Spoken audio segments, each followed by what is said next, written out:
हमारे भाई, हमारी बहनें वहाँ जान दे रहे हैं, उनके ऊपर पैलेट गन्स के साथ हमला किया गया, बहुतों को नाबीना किया, हजारों को शहीद किया, हजारों बेवा हुई, और ये ज्यादती आज भी चल रही है।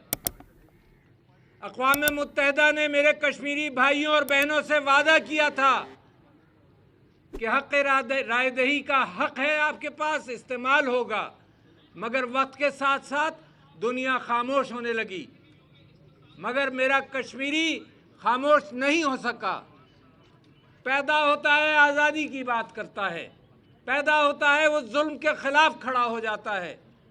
हिंदुस्तानी अफवाज जिस तादाद में कश्मीर के अंदर हैं, वो दुनिया के लिए, उन दुनिया की आंखें खोलने के लिए काफ़ी है कि जुल्म और ज़्यादती की वजह से वहाँ हैं, वरना कोई वजह नहीं कि वहाँ हो।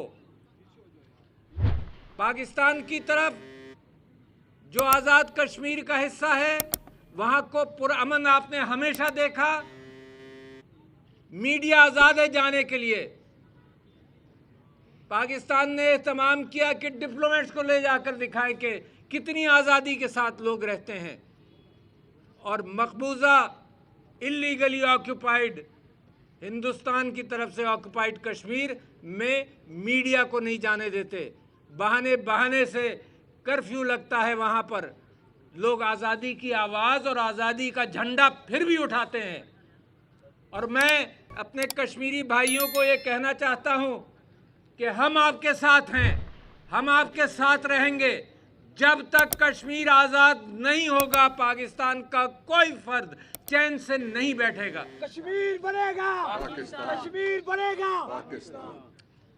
ये जद्दोजहद लंबी हुई है, मगर इस वक्त जिस अंदाज से प्राइम मिनिस्टर इमरान खान ने कश्मीर का मुकदमा दुनिया में लड़ा है,